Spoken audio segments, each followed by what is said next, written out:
vás vítám po dlouhé době u dalšího videa. Na začátek bych se chtěl asi omluvit těm, kteří sledují kanál. Dlouho jsem netočil. Neřešili jsme závěr minulé sezóny roku 2023.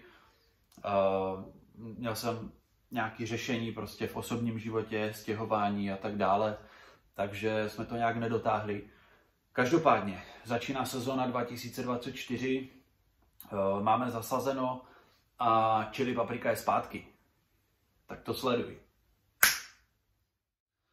Tak jo, tento rok už jsme se posunuli trošku dál. Kdo si vzpomíná a sleduje vlastně starší videa, tak jsme pěstovali klasicky takový underground.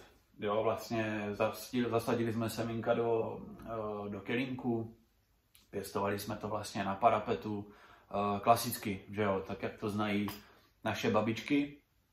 A tento rok už jsem udělal trošku krok dopředu. Žena mi pořídila takovou super věc a je to tady tahle bedínka. Je to v podstatě dobrý k tomu, že když tam zasadíte ty papričky, tak se v tom udržuje ta teplota. Jo, má to nějaký klima pro lepší klíčivost, těm papričkám se víc daří. Myslím si, že to je dobrá věc. Je to jednorázová investice, ale na takovýto domácí pěstování je to úplně skvělý. Takže doporučuji, není to drahý a tuhle bedínku na pěstování těch papriček doporučuji pořídit. Takže tento rok už začínáme trošku jinak. Už těm papričkám dáváme trošku větší péči. No a my si teďka řekneme, jaký odrůdy máme letos zasazený. Tak jdem na to. Dobrá teda, přátelé. První papričku, kterou letos mám, tak je Naga Morich.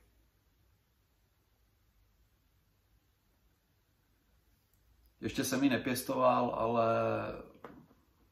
paprička vypadá dobře podle nějakých obrázků. Ještě jsem ji ani nechutnal, takže nevím. Takže první je Naga Morich, ty tady mám 3. Další papričku, kterou mám, tak je Habanero Chocolate, což je habanero s tím, že má takovou čokoládovou barvu hnědou, nebo ty plody mají hnědou barvičku. Ty habanera mám 1,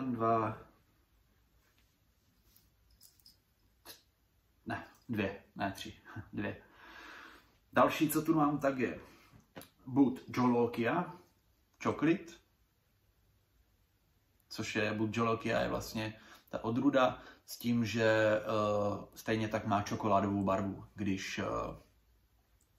když plodí. Tahle mi ještě nevyklíčila.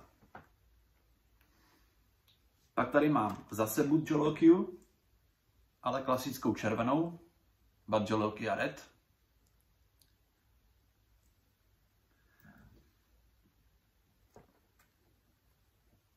A poslední, takovou královnu, to jsem zasadil jenom tak spíš pro radost.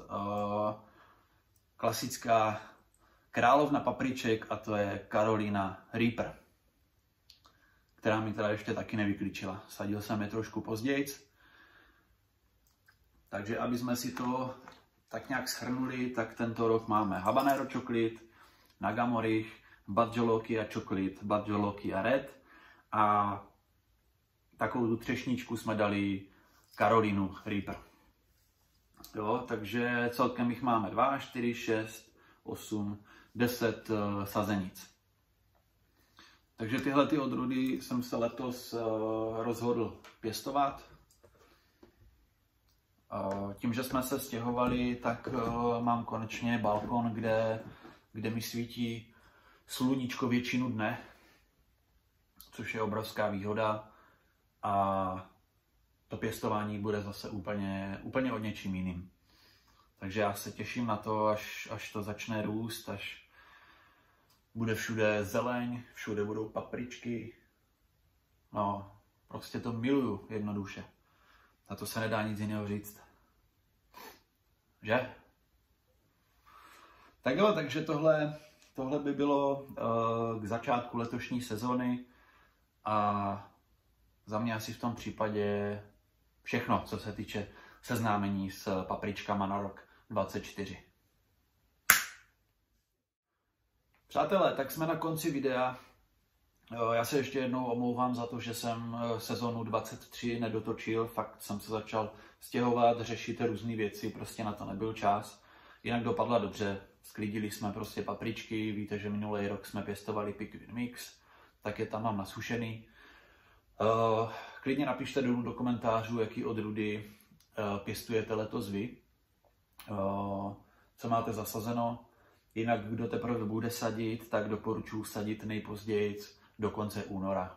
Jo, je to taková ta horní hranice, kdy je to ještě OK. V březnu už si myslím, že je jako pozdě, takže do konce února bych doporučil všem papričkářům, aby to zasadili. Takže díky za vaši pozornost. Ještě jednou se omlouvám. Sezóna 24 bude určitě nabitá. Zkusím vám to všechno vynahradit a pojedeme zase dál v našich kolejích. Tak se mějte, ať se daří, papričky ať rostou a díky. Tak čus.